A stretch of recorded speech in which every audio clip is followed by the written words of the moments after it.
జనసేన శాసనసభ్యులందరితో కూర్చొని మొత్తం అన్ని పర్యవేక్షించాం, చూసాం. లోపల చూస్తే అంటే ప్రాబ్లం ఏముందంటే కొత్త అది చాలా 454 కోట్లు పెట్టి కట్టారు. 69 ఎకరాల్లో 7 బ్లాకుల్లో 7 బ్లాక్స్ 7 బ్లాక్స్ నిర్మాణానికి వాళ్ళు చేశారు. అది కూడా ఏం చేశారంటే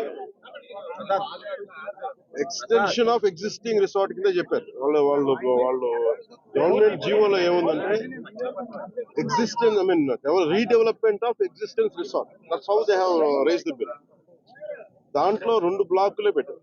ఫస్ట్ వాళ్ళు పెట్టింది ఏంటంటే 7 బ్లాక్స్ లో బడ్జెట్ ఒకదానికి 90 పైన, ఇంకో దానికి 70 పైన, 2 ఫేజెస్ లో ఇంతే. వాళ్ళు స్టార్ట్ చేసినప్పుడు 164 కోట్ల రూపాయలు, 164 కోట్ల రూపాయలతోటి 7 బ్లాక్స్ ప్లాన్ చేశారు.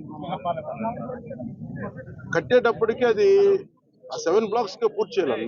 4 బ్లాకులకి అంటే మనం చూస్తే 4 బ్లాక్ అంటే బిల్డింగ్ కాదు, residential block is 1, CMO office is 1. ఇవన్నీ కూర్చొని అలాగా వాళ్ళు 7 బ్లాకులు ప్లాన్ చేసుకుంటే 4 బ్లాకులే కట్టారు.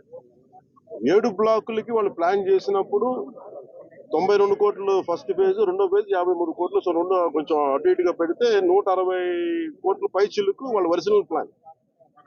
అది ఏదైనా సరే ఇంకో చోట పైకి వెళ్ళిందంటే ఒక 2 అవుతుంది. కానీ ఇది 454 కోట్లు అయింది. Not even for the entire 7 blocks, it is only 4 blocks. 4 బ్లాకులకే 454 కోట్లు అయింది. ఒరిజినల్ ప్లాన్ 92 కోట్లు ఫస్ట్ ఫేజ్, సెకండ్ ఫేజ్. దీనికి లోపలికి వెళ్ళి చూసి నేను వచ్చినప్పటి నుంచి కూడా మమ్మల్ని గత కాలం రానివ్వలేదు. ఇప్పుడు ఏమైపోయింది, ఒక డ్యామేజ్ జరిగిపోయింది. ఋషికొండ ఒకప్పుడు ఇక్కడ రిసార్ట్స్ ఉన్నప్పుడు టూరిజం మన శాఖకి ఆదాయం 7 కోట్లు ఉంది. సో 7 కోట్ల ఆదాయం కోల్పోగా ఇప్పుడు అదనపు భారం 453 కోట్లు పడి ఇప్పుడు కరెంటు బిల్లు ఆదాయం మన సంవత్సరానికి కట్టాల్సిన ఇంకా ఉపయోగించకుండానే జస్ట్ అది లైట్ లేసి అప్పుడప్పుడు ఏసీ ఆన్ చేయడానికి ఉట్టినే జస్ట్ ఆన్ చేసి ఆఫ్ చేయడానికి పనిచేస్తున్నది సక్రమంగా అనుకోవడానికి అది సంవత్సరానికి ఒక 1 కోటి రూపాయల పైన 15 లక్షలు అవుతుంది. దాన్ని బట్టి అర్థం చేసుకోండి. ఈ మెయింటెనెన్స్ వీటికి 1.5 కోటి అవుతుంది, జస్ట్ మేయర్ మెయింటెనెన్స్. ఇదివరకు 7 కోట్ల ఆదాయం. ఇప్పుడు మేము అన్ని చూసిన తర్వాత లోపల వెళ్ళి పర్యవేక్షిస్తే ఇప్పుడు దాకా అది వాళ్ళు డ్యామేజ్ చేశారు. ఈ టాయిలెట్స్ ఎన్ని కోట్లు, టబ్బు, ఇవన్నీ ఇంకా అయిపోయినాయి, ప్రజల్లోకి వెళ్ళిపోయినాయి. ఇప్పుడు మా కుటుంబ ప్రభుత్వం నుంచి మేము పిఎస్సి చైర్మన్, మన సివిల్ సప్లైస్ మినిస్టర్ మనోహర్ గారితో, టూరిజం శాఖ మంత్రివర్గంతో అందరితో కూర్చున్నప్పుడు, నాతో అంటే జనసేన సభ్యులతో కూర్చున్నప్పుడు, గౌరవ శాఖ సభ్యులతో కూర్చున్నప్పుడు జరిగిన డ్యామేజ్ జరిగిపోయింది.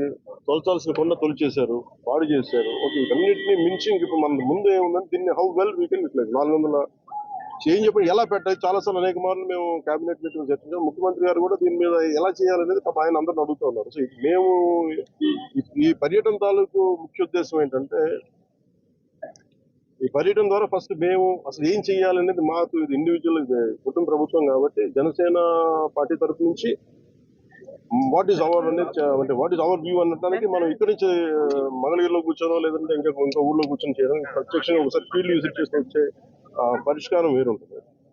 సో లోపలికి వెళ్ళి కూర్చొని మేము చూస్తున్నప్పుడు పెచ్చులు ఊడిపోతా ఉన్నాయి. ఆ సీఎంఓ ఆఫీస్ బ్లాక్ లో ఆల్మోస్ట్ వాళ్ళు ఎవరు పేషీలో కూర్చునే ఆ పైకప్ పడిపోయింది, నీళ్లు లీక్ అవుతున్నాయి. ఇది 2 చేయాలి. ఒకటి, బిల్డింగ్స్ అన్ని సేఫ్టీ ఆడిట్ జరగాలి, అదొక చర్చించాం. 2, అసలు దీని ఎట్లాగా సేఫ్టీ ఆడిట్ జరిగిన వెంటనే ఎట్లా దీని ఆదాయ మార్గాలు పెంచాలి. మీరు ఎవరైనా సరే వ్యాపారం చేద్దాం అనుకున్న వాళ్ళు కూడా, గత ప్రభుత్వం ఏం చేసింది, అది వాళ్ళ ముఖ్యమంత్రి కార్యాలయం కింద, వాళ్ళ నివాసం కింద, వారి కుటుంబ నివాసం కింద పెట్టారు.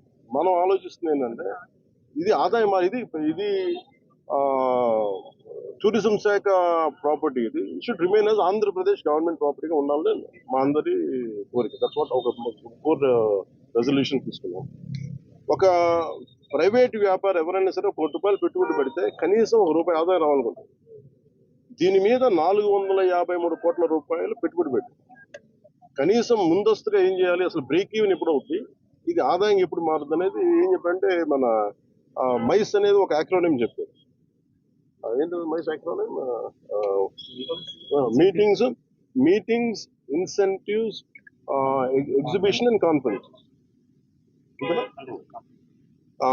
ఇది ఏంటంటే Dubai is a MICE destination అంటారు. అలాగే వైజాగ్ ఇది మన మీటింగ్స్ కానీ లేదంటే ఏదైనా పెట్టుబడులు పెట్టడానికి ఇన్సెంటివ్స్ ఇవ్వడానికి కానీ లేదంటే కాన్ఫరెన్స్ పెట్టుకోవడానికి బ్యూటిఫుల్ ప్లేస్, కాన్ఫరెన్స్ పెట్టుకోవడానికి లేదంటే ఎగ్జిబిషన్స్ పెట్టుకోవడానికి వీటన్నిటికీ కూడా డెస్టినేషన్ మ్యారేజ్ వీటన్నిటికీ ఉంటుంది. దాంట్లో భాగంగానే దీన్ని మైస్ ఈవెంట్ టోటల్ పాలసీలు దీన్ని పెడితే బాగుంటుందని కోరిక. అలా కాకుండా మనం 453 కోట్లు పెట్టి దీన్ని ఒక ఎగ్జిబిషన్ లాగా అందరూ అంటే మేము ఇచ్చిన మేజర్ ప్రపోజల్ ఏంటంటే మేము తీసుకున్న మేజర్ రెజల్యూషన్ ఏంటంటే it is not about football. మనం టికెట్లు పెట్టేస్తే ఎంత వస్తుంది బాగా ఉంటుంది తప్ప ఈ 450 అంటే నేను ప్రభుత్వం should think like proper business. నేను టూరిజం శాఖ కూడా అదే చెప్పాను. మీరు 453 కోట్లు ప్రజాధనం పెడితే 453 కోట్లు ఎప్పుడు బ్రేక్ ఇన్ అవుతే అది ఎప్పుడు ఆదాయం వస్తుంది. ప్రభుత్వం నుంచి తీయడం కాకుండా అందుకని దీన్ని డెస్టినేషన్ మీటింగ్స్ లేదంటే అన్ని కలిపి ఈవెంట్ చేయాలి. దీని మీద కూర్చోబెట్టి ఇమీడియట్ గా దీన్ని ఈ వింటర్ లోపు దీన్ని ఒక నిర్ణయం తీసుకున్నాక. ఎందుకంటే నాకు ఈ టెండర్స్ ఎలా చేస్తారో నాకు తెలియదు, నాకు అవగాహన లేదు కాబట్టి దాని మీద అందరూ కూర్చొని చర్చించమని చెప్పారు. ఇది మేము గౌరవ ముఖ్యమంత్రి గారికి దీన్ని మా రెజల్యూషన్ తెలియజేస్తాం. అది ఎందుకంటే వాళ్ళు కూడా మన ముఖ్యమంత్రి గారు కూడా ఏమంటారంటే చాలా సార్లు మీరు ఏదైనా ఒక ప్రపోజల్ తోటి ఒక సలహాతో రండి మేము తీసుకెళ్తామని అనేక పర్యాలు కేబినెట్ మీటింగ్ చర్చ దాంట్లో భాగంగా మేము ఇక్కడికి వచ్చి కూర్చొని ఇది కూటమి ప్రభుత్వం జనసేన ప్రపోజల్ గా దీన్ని ఎలా చూస్తున్నాం అనేది వారికి తెలియజేస్తాం. అలాగే మనోహర్ గారు మన సూచన ఏంటంటే దుర్గేష్ గారు కూడా వెంటనే మాట్లాడుతుండగా ముందు వెంటనే దీన్ని మెయింటెనెన్స్ చేయించింది. ఎందుకంటే దుమ్ము పట్టేస్తున్నాయి, ఒక ఆల్మోస్ట్ ఒక 1/4 ఇంచు దుమ్ము ఉంది. సో వెంటనే క్లీన్ చేయించిన ఎవరు పడితే వాళ్ళు వెళ్ళిపోతా ఉన్నారు. అందుకని దీన్ని ప్రొటెక్ట్ చేయడం, దీన్ని కేర్ తీసుకోవడం